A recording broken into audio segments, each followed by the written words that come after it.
Olá pessoal, aqui é o professor Danilo de História. Hoje nós vamos falar sobre a primeira fase lá do Segundo Reinado, que se trata da consolidação do período político liderado lá por Dom Pedro II. Bora lá! Pessoal, o Segundo Reinado corresponde ao período lá de dia 23 de julho de 1840 a 15 de novembro de 1889, quando o Brasil esteve sob o reinado de Dom Pedro II. Esse período é caracterizado como uma época de relativa paz entre as províncias brasileiras, a abolição gradual da escravidão e a participação do Brasil ao longo da Guerra do Paraguai. Esse período ele se encerra em 1889 com um golpe político que ficou conhecido como a Proclamação da República. O Segundo Reinado ele pode ser dividido em três etapas: a sua consolidação, que pega ali de 1840 a 1850. Nesse período, Dom Pedro II estava consolidando-se no poder e acaba conciliando as disputas políticas existentes naquela época. O auge, que vai de 1850 a 1870, onde o imperador consolida o poder como uma figura amplamente respeitada entre as elites políticas e acaba mantendo sob seu controle as disputas entre os diversos partidos. E a última etapa seria o declínio entre 1870 e 1889, onde Dom Pedro II acaba adentrando no conflito que foi a Guerra do Paraguai e a partir disso passa a perder grande parte do seu prestígio em movimentos de contestação à monarquia que surgem dentro do país.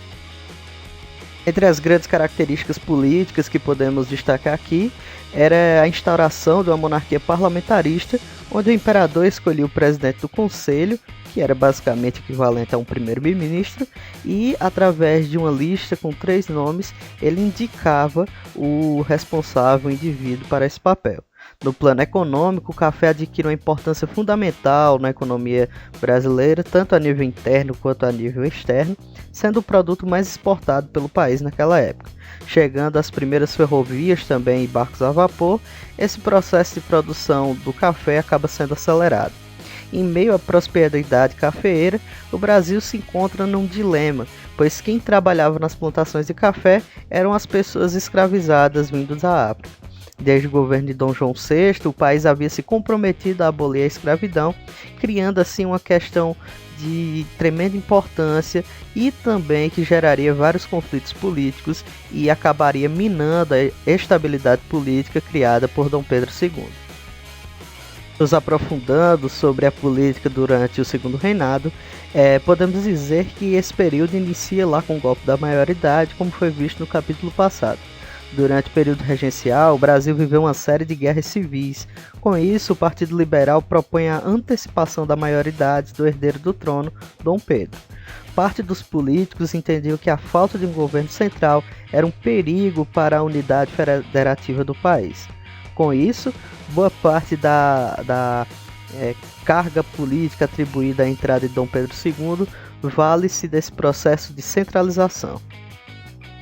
Além disso, a política do Segundo Reinado é marcada pela presença de 2 partidos políticos: o Partido Liberal, cujos membros eram conhecidos como os Luzia, e o Partido Conservador, cujos membros eram conhecidos como os Saquarema. De fato, ambos os partidos políticos acabavam defendendo a mesma classe social, a elite, com a manutenção da escravidão. Somente se diferenciavam em relação ao poder central, com os liberais lutando por mais autonomia provincial e os conservadores por maior centralização política. Por causa da abdicação de seu pai, Dom Pedro II sentiu a necessidade de mudar a forma como havia regido o governo. As mudanças políticas adotadas, uma das principais foi a adoção do parlamentarismo no ano de 1847. Nesse sistema, o poder legislativo era mais respeitado. O presidente de conselho era quem estabelecia o quadro de ministros num modelo diferente daquele implantado em países europeus como a Inglaterra. Por isso, esse parlamentarismo entrou para a história como parlamentarismo às avessas. A essa altura, Dom Pedro II concentrava vários poderes em si, tendo controle absoluto sobre a Assembleia, podendo demitir todo o ministério e escolher um novo presidente de conselho. Podia também dissolver a Câmara e convocar novas eleições. Além disso, o imperador ainda detinha o poder moderador, mas esse foi usado pouquíssimas vezes por Dom Pedro II. Comparado ao período regencial, lá de 1831 a 40, não houveram muitos conflitos internos durante o segundo reinado. No entanto, o nosso livro ele vai trazer uma das principais que ocorreram durante esse período, a Revolução Praieira, ocorrida lá de 1848 a 1850 em Pernambuco. A Revolução Praieira ficou conhecida também como Insurreição Praieira de Pernambuco e representou um levante armado de caráter liberal e republicano. Esse movimento foi liderado por Pedro Ivo Veloso da Silveira e ocorreu na província de Pernambuco, lá no final do período imperial. Foi considerada a última revolta desse período, tendo como principal objetivo pôr fim ao sistema político vigente das elites conservadoras, onde o poder local era monopolizado pelas famílias aristocráticas. Já o termo praieira associado à revolta remete ao nome da rua, Rua da Praia, local onde era a sede do jornal Diário Novo, principal meio de comunicação desse grupo liberal, o qual recebeu o nome de Praieiros. Em resumo, a Revolução Praieira representou o choque político entre os liberais e conservadores do Pernambuco. Nos debruçando sobre a economia desenvolvida durante esse período, as excelentes condições de plantio no Vale do Paraíba alavancaram a produção e a exportação do café. Posteriormente, os cafezais se espalharam também pelo estado de São Paulo. O Brasil começou a exportar mais do que a importar e a procura pelo café era tão grande que havia necessidade de aumentar a mão de obra. Contudo, a fim de proteger seus negócios, os fazendeiros de café viam com maus olhos as tentativas de qualquer lei que favorecesse a abolição da escravidão. Por isso, os latifundiários apoiaram a vida de imigrantes, especialmente italianos, para trabalharem nos cafezais. Em decorrência do crescimento da exportação do café, são construídas as primeiras ferrovias e nascem as cidades ao redor, como os portos de Santos e Rio de Janeiro, acabam prosperando também nesse processo. Nessa época começam a ser montadas as primeiras fábricas no Brasil, ainda que de forma isolada e em grande parte devido ao trabalho do Barão do Mauá no processo de industrialização do café brasileiro.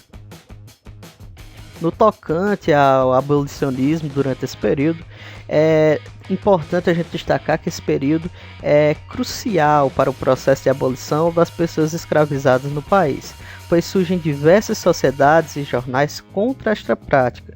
Os escravos se mobilizam através dos quilombos e irmandades religiosas, mas também solicitam sua liberdade na justiça. A abolição da escravidão não era desejada pelos fazendeiros, porém. Esses perderiam o investimento da compra das pessoas escravizadas e teriam que começar a pagar salários, diminuindo assim a sua margem de lucro. Desta maneira, esses mesmos barões do café, como ficaram conhecidos, passam a lutar para que o governo pague uma indenização mínima por cada escravo liberto. O ponto de partida para que a abolição fosse decretada no Brasil vai ser a Lei Eusébio de Queiroz, decretada no ano de 1850 e que estipulava a proibição do tráfico negreiro no país.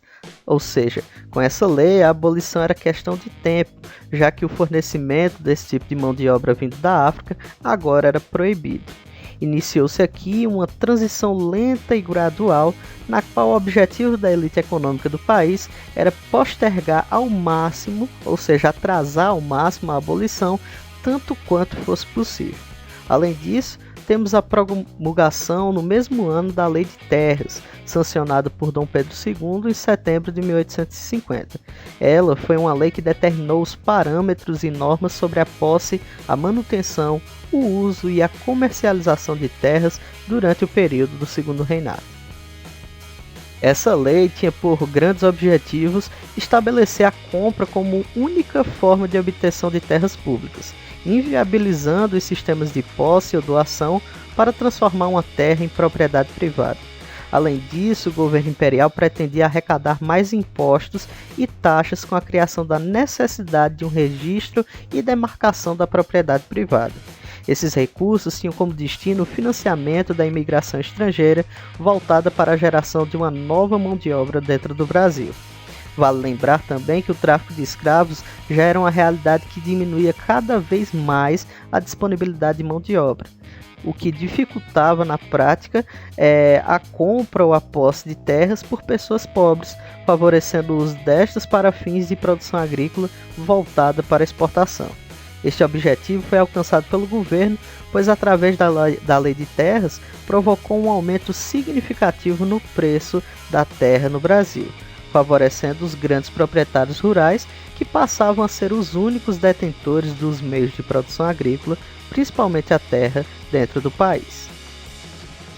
Entre as principais consequências da Lei de Terras lá de 1850, temos a possibilitação e manutenção da concentração de terras no Brasil em torno das oligarquias.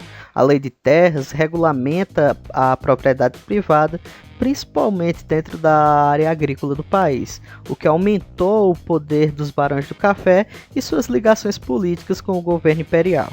Além disso, dificultou o acesso de pessoas de baixa renda às terras. Muitas perderam suas terras e a sua fonte de subsistência, restando a elas apenas o trabalho como empregadas nas grandes propriedades rurais, aumentando a disponibilidade de mão de obra. Além disso, aumentou os investimentos do governo imperial na política de estímulo à entrada de mão de obra estrangeira, principalmente europeia, dentro do país. Então é isso, pessoal, espero que vocês tenham gostado da videoaula de hoje. Não deixem de curtir, de comentar aí no vídeo qualquer dúvida que vocês tenham tido. E para a próxima aula eu quero que vocês abram um livro de história nas páginas 130, 131 e 132 para resolver os exercícios do livro, tá certo? Desejo a todos uma ótima semana e até o próximo vídeo.